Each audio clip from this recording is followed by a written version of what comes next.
sacrificado, como manso cordeiro é conduzido à matança.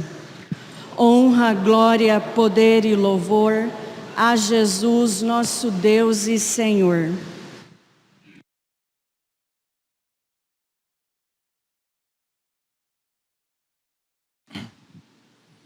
O Senhor esteja convosco. Proclamação do Evangelho de Jesus Cristo, segundo João. Naquele tempo, estando à mesa com seus discípulos, Jesus ficou profundamente comovido e testemunhou: em verdade vos digo, um de vós me entregará. Desconcertados, os discípulos olhavam uns para os outros, pois não sabiam de quem Jesus estava falando. Um deles, a quem Jesus amava, estava recostado ao lado de Jesus. Simão Pedro fez-lhe um sinal para que ele procurasse saber de quem Jesus estava falando. Então o discípulo, reclinando-se sobre o peito de Jesus, perguntou-lhe: Senhor, quem é? Jesus respondeu: é aquele a quem eu der um pedaço de pão passado no molho. Então Jesus molhou um pedaço de pão e deu a Judas, filho de Simão Iscariotes. Depois do pedaço de pão, Satanás entrou em Judas. Então Jesus lhe disse: o que tens a fazer, executa-o depressa. Nenhum dos presentes compreendeu porque Jesus lhe disse isso. Como Judas guardava a bolsa, alguns pensavam que Jesus lhe queria dizer: compra o que precisamos para a festa, ou que desse alguma coisa para os pobres. Depois de receber o pedaço de pão, Judas saiu imediatamente. Era noite. Depois que Judas saiu, disse Jesus: agora foi glorificado o Filho do Homem, e Deus foi glorificado nele. Se Deus foi glorificado nele, também Deus o glorificará em si mesmo e o glorificará logo. Filhinhos, por pouco tempo estou ainda convosco.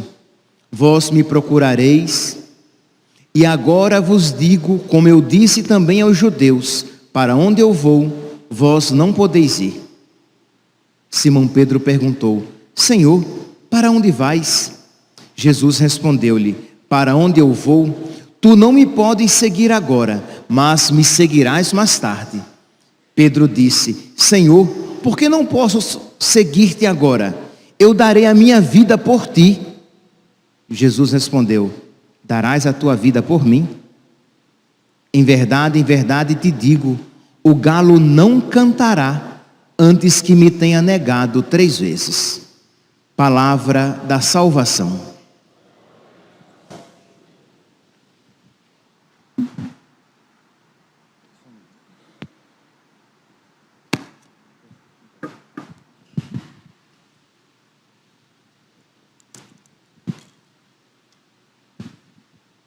Caríssimos irmãos e irmãs, antes que vocês morram de curiosidade, isso aqui foi uma cirurgia que eu fiz ontem, aqui no braço. Tá tudo bem, entendeu? Só vou ter que ficar a Semana Santa toda enfaixado, entendeu? Quem sabe eu me lembro mais de Padre Pio e peço a intercessão dele, né? Para ser um sacerdote santo. Mas tá tudo tranquilo. Muito bem, meus santos.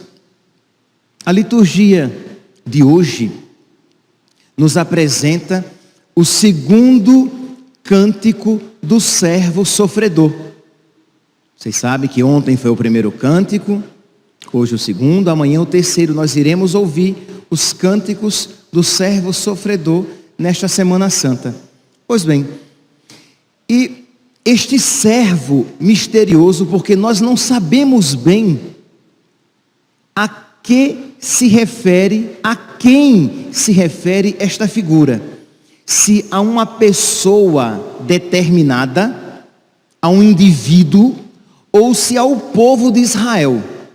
Mas esta figura fez com que a igreja, quando lesse a respeito deste servo sofredor de Isaías, visse nele uma figura de Cristo.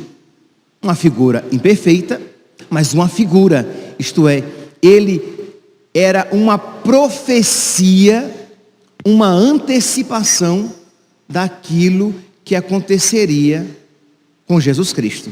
Então é aquele servo a que eu me referia na homilia deste domingo, que estava tão deformado que nem figura, que nem parecia um ser humano, de tão deformado que ele estava. Pois bem, no segundo cântico do servo sofredor, nós vemos então hoje este servo apresentando uma situação dramática.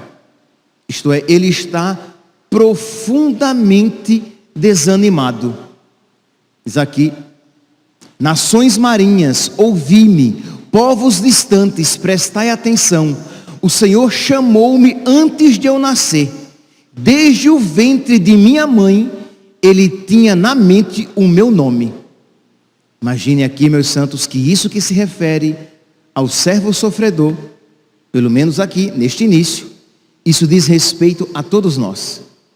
O Senhor nos conhecia antes que nós fôssemos chamados pelo nome, antes que nos fosse dado um nome, Deus já nos conhecia e já nos chamava pelo nome desde o ventre das nossas mães.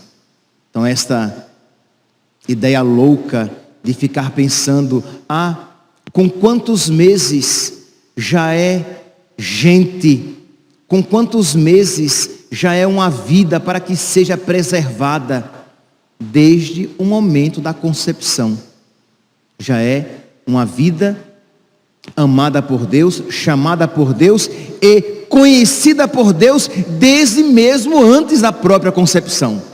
Como diz aqui o servo sofredor, que afirma: desde o Senhor chamou-me antes de eu nascer, desde o ventre de minha mãe, Ele me tinha na mente, Ele tinha na mente o meu nome, fez de mim uma palavra afiada, protegeu-me à sombra de sua mão e fez de mim uma flecha aguçada, escondida em sua aljava. Ele tinha uma missão, ele se sabia escolhido para uma missão, mas essa missão era por demais difícil, esta missão era por demais dolorosa, e o servo se cansou. O servo sofredor de Isaías estava cansado, desanimado, abatido, e ele diz: Deus diz a ele: tu és o meu servo, em quem eu serei glorificado. E ele diz: eu trabalhei em vão, gastei minhas forças sem fruto, inutilmente. Enquanto Deus diz a ele que ele é servo e que Deus será glorificado nele, esta é a nossa missão, né? Fazer tudo para a glória de Deus. Ele diz: a minha vida foi em vão, eu gastei as minhas forças inutilmente. Não é assim, meus santos, que nós podemos nos sentir se nos afastarmos da luz de Deus? Se nós nos afastarmos da vida de oração, se nós nos afastarmos da intimidade com Deus, se nós nos afastarmos do estado de graça, mas repito, não apenas do estado de graça, você pode até se manter sempre em perigo de perdê-la, com muito perigo de perdê-la. Você pode até manter o seu estado de graça, mas se você se descuida da sua vida de oração, você está cada vez mais vulnerável à queda e ao desânimo.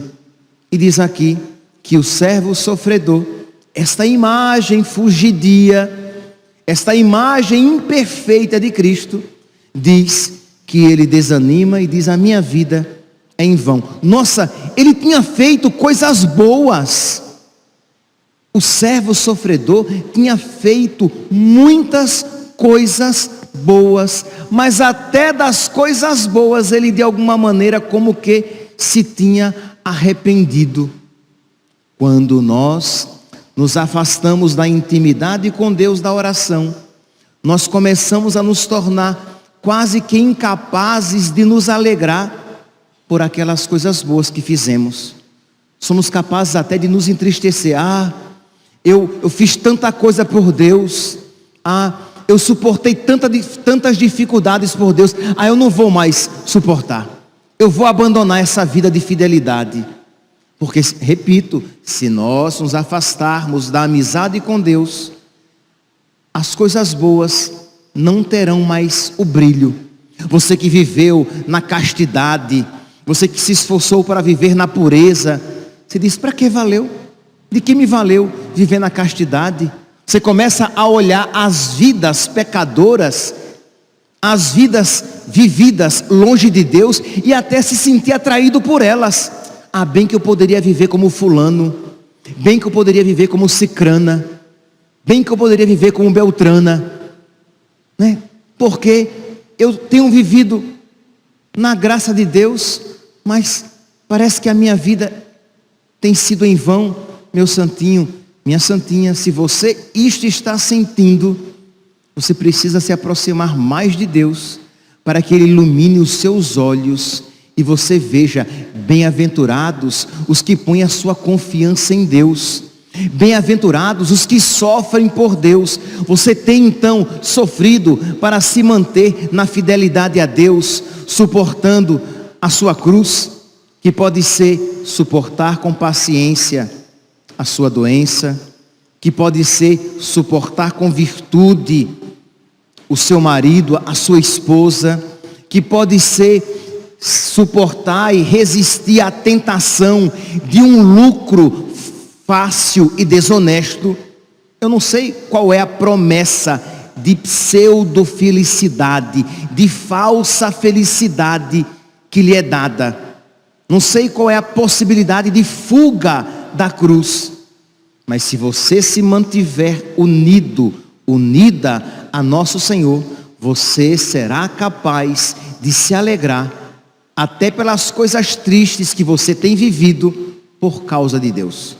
Pois bem, diz então que o servo desanima, mas a luz de Deus o socorre, e ele novamente, como que entrevê a felicidade de permanecer em Deus. Ele está desanimado, ele está acabrunhado, ele está cansado, mas ele mesmo cansado, ele diz, entretanto,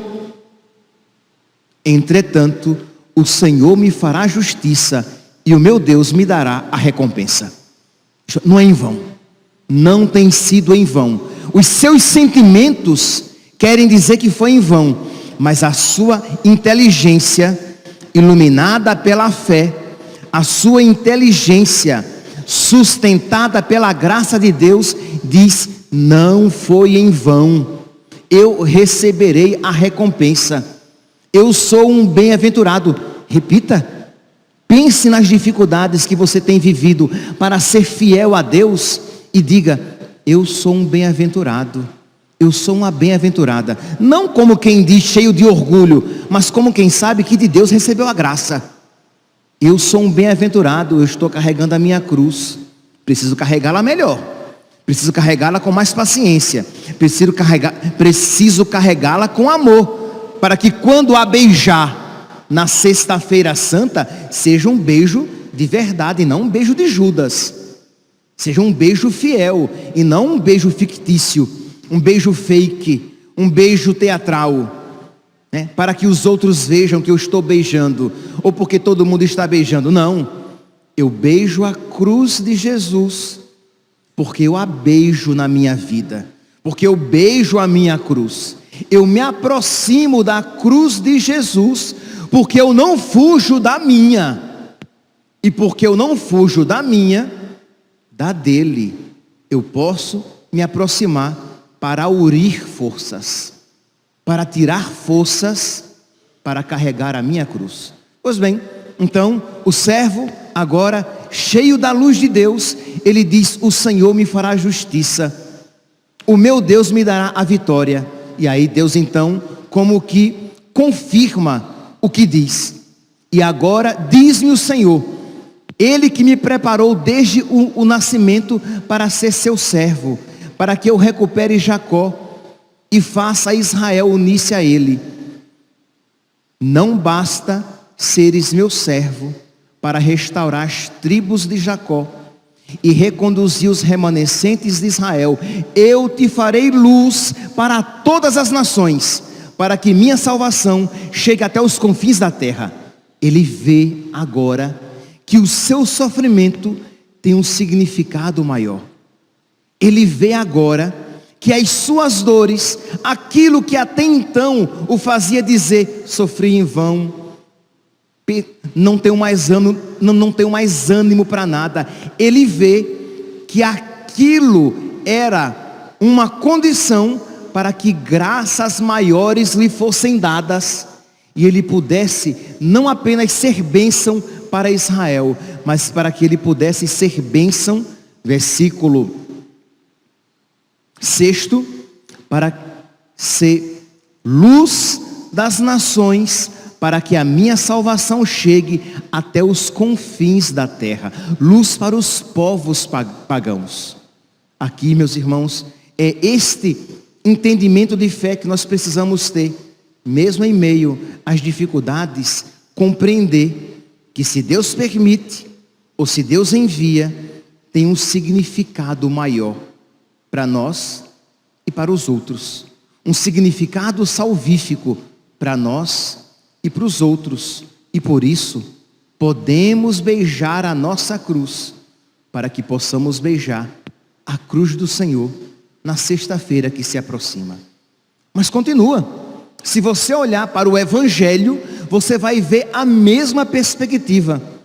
Diz aqui que no versículo 21, diz que Jesus, o contexto aqui é o da traição, o início, que vai culminar amanhã, mas do início da traição de Judas e da profecia da negação de Pedro. Não é um contexto humanamente falando feliz. E diz que Jesus ficou profundamente comovido. Jesus estava triste, tristeza esta que aumentará lá na agonia em que ele vai suar sangue, mas lá no horto das oliveiras, onde ele vai suar sangue. Mas já começa uma decepção humana. Diz que Jesus ficou profundamente comovido e disse, em verdade, nossa, o que vem é sério. Quando vem em verdade, é algo muito forte. É algo que tocou Jesus profundamente. E ele diz, em verdade vos digo, um de vós me entregará. Isto é, imagine aqui, meus irmãos, que parece, humanamente falando, parece que a sua missão era uma missão falida. Humanamente falando, Aos olhos humanos, à primeira vista, visto superficialmente, parecia que a missão de Jesus tinha sido falida, porque Judas o traiu, Pedro o negou, os apóstolos e os discípulos o abandonaram. Ficou João, rapazinho, e as mulheres, mas não era muita expressão. E muitos dos seus discípulos estarão lá reunidos com os fariseus, os saduceus e os doutores da lei, gritando, crucificam, escolhendo Barrabás. Então parecia que aquele sentimento humano que nos visita a nós não poucas vezes, e visitou o nosso Senhor, porque ele se fez verdadeiramente homem. Então Jesus se entristeceu aqui, quando ficou profundamente comovido, as suas entranhas se comoveram, ficará triste lá no Horto das Oliveiras, mas a luz de Deus socorre a humanidade de nosso Senhor. Jesus Cristo, então, ele aceita aquele propósito, aquele desígnio de Deus. Jesus ama o propósito e o desígnio de Deus. Ele não apenas aceita a vontade de Deus, como um escravo com medo do chicote, aceita a vontade do seu Senhor. Mas Jesus ama, porque sabe que é a vontade do Pai que o ama. E diz, nos versículos, Judas sai para traí-lo, e diz, Jesus diz aqui no versículo 31 e 32, depois que Judas saiu, disse Jesus, agora foi glorificado o Filho do Homem, e Deus foi glorificado nele. Isto é, ele vê naquele acontecimento aparentemente desastroso, pavoroso, de se entristecer, ele vê a vontade de Deus e a ocasião para glorificar a Deus e ser glorificado. Porque quando nós glorificamos a Deus, nós também somos glorificados. Agora, o Filho do Homem vai ser glorificado e Deus vai ser glorificado nele. Percebe aqui, meus irmãos, quando nós então diante de uma situação, de uma doença, de uma humilhação moral, de uma humilhação física, de humilhação financeira, uma dificuldade financeira que você tenta sanar, mas enquanto a saúde não vem, enquanto a sua moral não é restabelecida, se foi injustamente denegrida, enquanto a sua situação financeira não se reequilibra, enquanto isso você aceita aquela situação na paciência, unido a Deus, sem abandonar a oração e sem buscar meios ilícitos para saná-la. Você aceita a vontade de Deus e diz, agora eu serei glorificado. E o termo glorificado é o mesmo utilizado para ser exaltado, levantado na cruz. Agora eu serei crucificado, mas Deus será glorificado em mim. Eu aceito, Senhor, a tua vontade e te peço a graça de te amar nesta situação em que eu me encontro.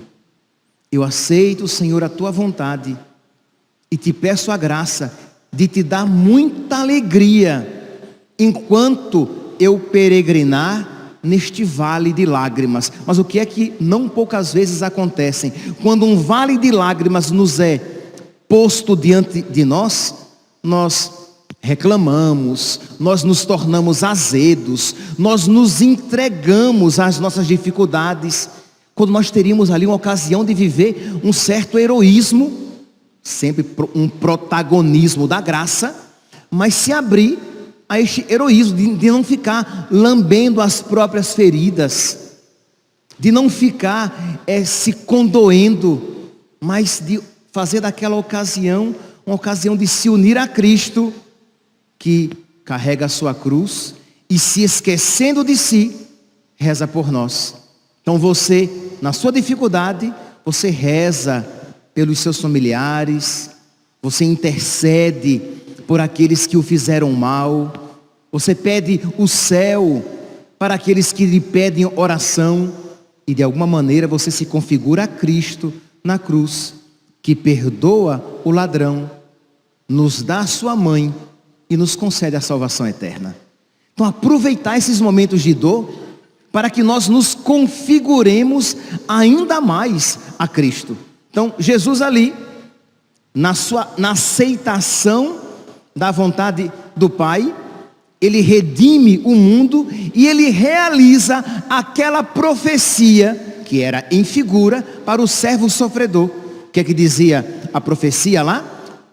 A profecia no versículo 6 dizia: e eu farei de ti luz das nações. Em Cristo isto se realiza. Ele é a luz do mundo. Eu sou a luz do mundo. Quem me segue não andará nas trevas, mas terá a luz da vida. Eu farei de ti luz das nações, para que minha salvação chegue até os confins da terra. Jesus diz: ide por todo o mundo, pregai o evangelho a toda criatura, batizando-as em nome do Pai, do Filho e do Espírito Santo, porque Ele vem para tirar o pecado do mundo. Ele é o Cordeiro de Deus que tira o pecado do mundo, que dá salvação ao mundo inteiro. Mas Ele se torna causa de salvação, Ele se torna salvação para nós, porque humildemente aceitou a vontade do Pai. Meus irmãos, nós estamos nos aproximando da sexta-feira, quer dizer, do tríduo pascal, né? Que tudo isso nos prepara para o tríduo. Hoje eu dou maior ênfase à sexta-feira. Então nós estamos nos aproximando para a celebração em que nós iremos ver a cruz erguida, em que nós iremos adorar Jesus Cristo crucificado. Depois nós iremos beijar Jesus Cristo, iremos beijando a sua imagem, nós iremos beijar o próprio Cristo, e depois nós iremos fazer comunhão com Ele. Que tudo isso, meus santos, não seja um gesto teatral de quem faz tudo isso, mas no fundo, odeia a cruz, não suporta a cruz, foge da cruz, não quer ter comunhão com a cruz. E como, meus santos, como poderemos ouvir a palavra de Deus? Como poderemos adorar Jesus Cristo crucificado? Como poderemos beijar as suas chagas? E como poderemos fazer comunhão com Ele na Eucaristia, se nós não estamos dispostos a nos deixar configurar a Cristo crucificado? Que a Virgem Santíssima, que tudo isso realizou de uma maneira perfeita, interceda por nós, para que nós possamos viver esta Semana Santa com os sentimentos de São José, com os sentimentos da Virgem Maria, com os sentimentos de nosso Senhor Jesus Cristo. Amém.